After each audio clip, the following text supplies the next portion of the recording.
Formación cívica y ética. Primer grado. Bloque 3. 17. Preparándonos para una sociedad democrática. El significado de ser ciudadano. Se es ciudadano porque vives en una sociedad, tienes derechos y obligaciones y participas de manera civil para hacer valer esos derechos. La ciudadanía también representa la forma en la que vivimos, en la que nos comportamos en la sociedad, el respeto que tenemos hacia los demás, la posibilidad de comunicarnos y llegar a acuerdos en la familia, con los amigos y compañeros, el aprecio y reconocimiento a la cultura. En México, vivimos bajo un régimen democrático y la ciudadanía es una forma de vida. Pero no siempre ha sido así. Antes, la mayoría de las personas eran súbditos. Veamos. Los súbditos pertenecen a un tipo de gobierno monárquico. Los soberanos detentaban el poder y ellos eran responsables de sus propias acciones ante Dios, no ante el pueblo. Los súbditos tenían la obligación de obedecer a su gobernante y no contaban con derechos de participación.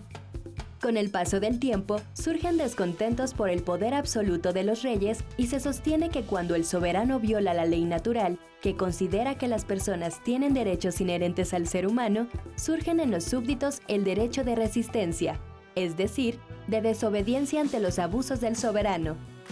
Entonces, la ley natural, que al principio tenía por destinatario solo a los soberanos, después se dirige también a los súbditos, a los que se les atribuyen derechos.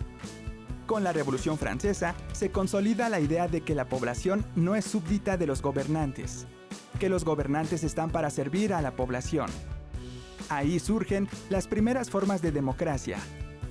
La democracia ha pasado por diferentes modelos como la democracia directa, en donde todos los hombres libres decidían colectivamente las leyes que debían seguirse.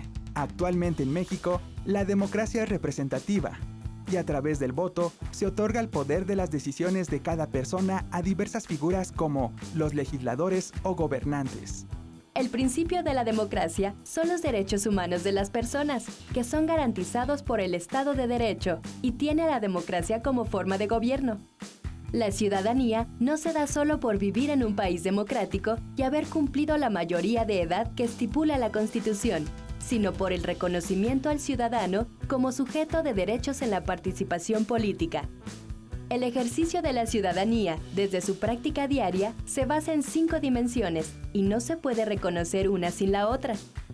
Estas dimensiones son parte de las constituciones y de los pactos internacionales de derechos humanos. La primera es la dimensión civil de la ciudadanía, que se centra en la persona como individuo autónomo y donde el Estado debe respetar la libertad del ciudadano. Tiene 2 ejes, la igualdad y la libertad. La igualdad de derechos de todas las personas. Y la libertad, que implica hacer lo que no está prohibido por las leyes y que no daña a los demás, como la libertad de pensamiento, de religión y de reunión. Los derechos y obligaciones a la vida, a la propiedad, a la realización de contratos y a tener juicios justos son parte de la dimensión civil. La segunda es la dimensión política de la ciudadanía, que consiste en los derechos y en las responsabilidades de asociación y de participación en el ejercicio del poder político, como formar parte de los poderes ejecutivo y legislativo o ser elector. Los derechos que garantizan la ciudadanía política en México, además del voto, son el derecho a la información, a la propuesta ciudadana, a la vigilancia al gobierno, al juicio político a los gobernantes, a la manifestación, entre otros. La tercera es la dimensión social de la ciudadanía, que atiende los derechos y los deberes vinculados a la justicia social y a garantizar un nivel digno de vida en cuanto a vivienda, salud y educación. La ciudadanía social debe posibilitar al individuo las condiciones materiales de vida suficientes para que pueda ejercer realmente sus derechos. El Estado es el responsable de garantizar los servicios públicos, que estos lleguen a toda la población y evitar graves desigualdades sociales. La cuarta es la dimensión económica de la ciudadanía, que visualiza la economía como la producción de bienes necesarios para la subsistencia digna de la comunidad. Los derechos de los trabajadores y de los empresarios deben ir en función del trabajo digno y socialmente responsable. Y la quinta es la dimensión cultural de la ciudadanía, que considera el derecho al acceso a los bienes culturales como la arquitectura, escultura, pintura, las tradiciones orales, las creaciones literarias y la música.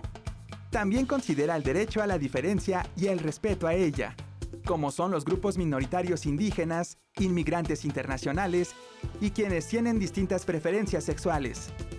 Muchas veces no se cumplen las dimensiones de la ciudadanía y eso impacta a las otras. Entonces, si una persona no recibe servicios de salud, su dimensión social está en riesgo, su derecho a la vida y no podrá tampoco ejercer su derecho al trabajo, ni participar, ni tener acceso a la cultura que corresponden a las dimensiones civil, económica, política y cultural, por ejemplo. ¿Y tú, de qué manera participas con tu familia y en tu escuela en las acciones ciudadanas?